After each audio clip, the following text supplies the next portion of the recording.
Okay, hello everybody and welcome to my channel.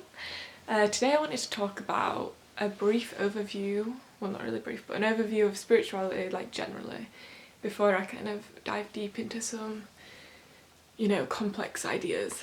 And mainly some tips on how to approach it and how to make the most out of it, because I think that I didn't really approach it in the best way, and maybe you can learn from my mistakes. So first of all, I think spirituality is pretty much, like, to put it simply, a journey that you go on to better understand yourself and the world around you, but not on a physical level, It's about kind of what you feel and your emotions, and if you believe in the soul or kind of other planes of existence, it's that kind of thing. It's not about physical matter. And even though I just said it was a journey, it's not a journey in the sense that we would usually like say a journey. It's not about,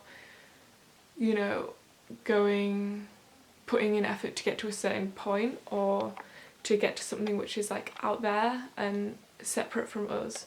It's about you, like, it's not about going to a really spiritual place and meeting loads of spiritual people, which obviously can help, but it's more about realising that you don't need to get that thing out there, like the thing that you're looking for, that satisfaction, that fulfillment is already within you. Like, you don't need anything else. Like, this moment right now is about waking up in this moment and understanding things as they are right now and accepting them and seeing how beautiful and wonderful they really are.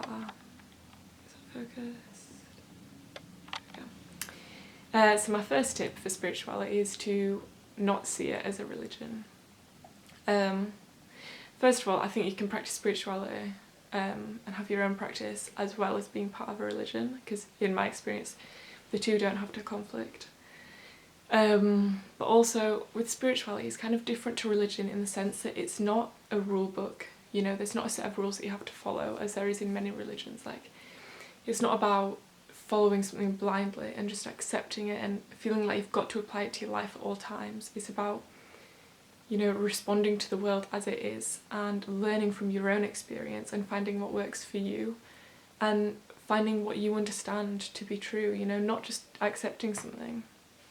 Buddha himself actually said that it's important that with his teachings, you don't just take them and just accept them and implement them into your life. You've got to challenge them and question them and see if you really believe in it and experience them for yourself and then follow them.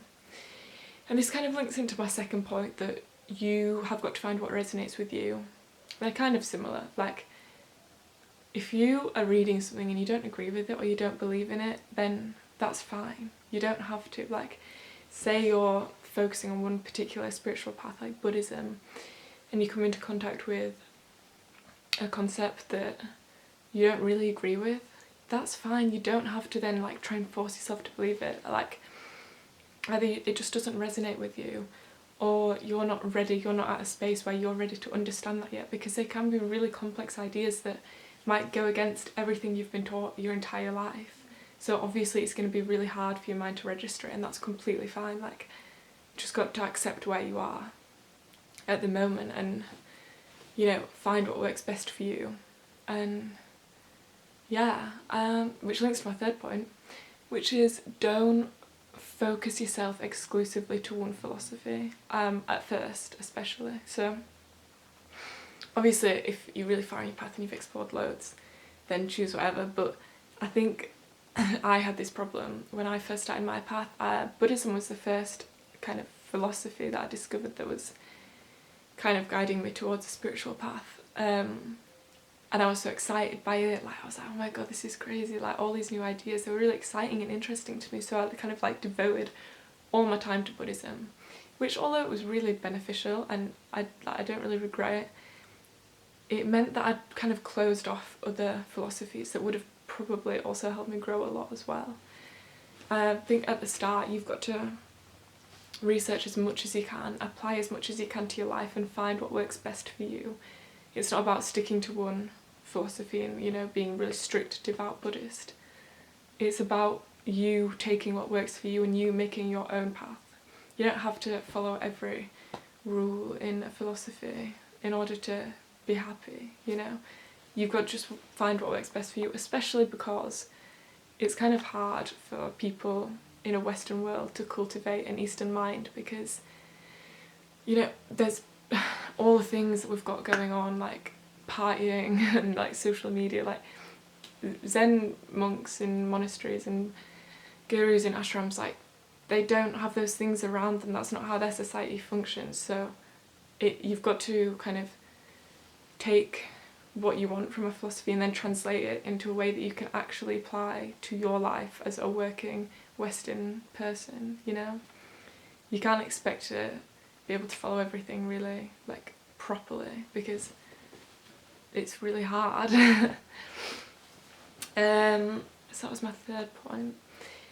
I mean, that kind of links to not making yourself feel, not putting pressure on yourself to having to follow something, you know. If you've just got to find what, it's personal, you know, it's your path, no one else's. So you do what works for you, and don't feel like you've got to agree with everything that you're reading or that someone else is doing or anything. Like, it's about you. What's the next one? Oh yeah. The fourth one, which maybe is the most important one, is that you've got to be patient, not only with yourself, but with the entire like situation, what you're doing, because not only, I think it, for me anyway, it took a really long time for me to actually see any real results, and for my world to start really like improving, but at the same time, you know, when you say spirituality to someone, they're gonna get this idea in their head that spirituality is this like cloud that's just so happy and peaceful all the time, which I'm not gonna lie, generally you will feel happy and peaceful, but there are also real times of confusion where you might doubt yourself. I'm reading this book, and the author says, like, when you feel yourself getting happier and happier, it's like this, and then when something bad happens and you, like, I don't know, you realise something, or you've confused about something and you feel sad, like you feel so much worse because you've been happy for so long. So when you feel that confusion and that sadness, it really hits you. And I experienced this like last week. I'd been happy and like really like passionate, enthusiastic, and then I just realised something and I was like, I'm not going to go into details because it's really personal, but like it just hit me and I was like, whoa, and I was like doubting everything. But you've got to remember, in times like that, which you are going to have times like that on a spiritual path, everyone does, like, it's not all happy and easy, it's really hard. But when you have a time like that, that is also part of your path. Like, it's not like you've gone off it and you're far away, like, it's part of it, you're always on it, no matter what you're doing. Like, every opportunity, whether you're happy or you're sad, you're learning from it, consciously or subconsciously. And you're always growing and developing, and yeah, so just remember, even in times where you feel really confused and lost, you're not, like, you're always learning and you're always growing. Because it can be really hard, like, it is, a lot of people describe it as a roller coaster, like there are a lot of ups and then you might just get a sudden drop and you don't know why. But yeah, and patience as well, because it does take a long time to get somewhere, you know, you've got to be realistic with it. People might think, like, after meditating a few times you're gonna be, whoa, happy, but it doesn't really work like that in real life. I think with meditation especially, like, it's a skill that you learn, and a lot of things on the spiritual path, they are skills that you develop over time. It's not like you read something and you just apply it to your life like that. Like, you're constantly evolving and changing. So my fifth one is, don't throw yourself in at the deep end. It can be really tempting to, like, when you first start meditating or doing any practice at all, to just throw yourself in at the deep end and be like, oh, I'm gonna do this for an hour, or I'm gonna do this really hard yoga flow, and you're not ready for it yet. And because you're not ready for it, it's not gonna feel right. It's probably not gonna help you.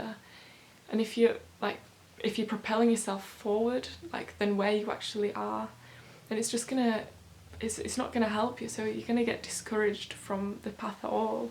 Like, you're going to be thinking that, you know, oh, it's not for me, it's not working, when really you're just focusing on the wrong thing. So be realistic in your expectations and accept where you are right now, and don't compare yourself to someone else. Like, if someone else is in India with loads of gurus and they seem to be super spiritual and they're doing amazing yoga, great, that is great, you can be inspired by them and you can learn from them, but you are on your own path.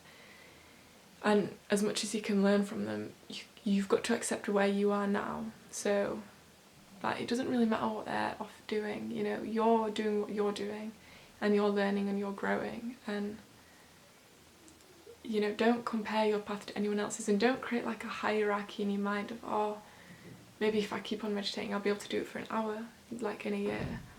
Because it doesn't matter, it's about benefiting you right now and learning right now. That's it. It's not about some far off thing in the future that you're aiming for, or like a hierarchy, like, oh, I keep getting better and better and more spiritual. It's not like that. Like, you right now is all you need to think about. Like, right now, focusing on your happiness and your growth and learning and developing right now. You don't need to think about anything else. But yeah, I think that's all I've got to say. But thank you for watching, and subscribe if you enjoyed, and yeah, thanks. See you later.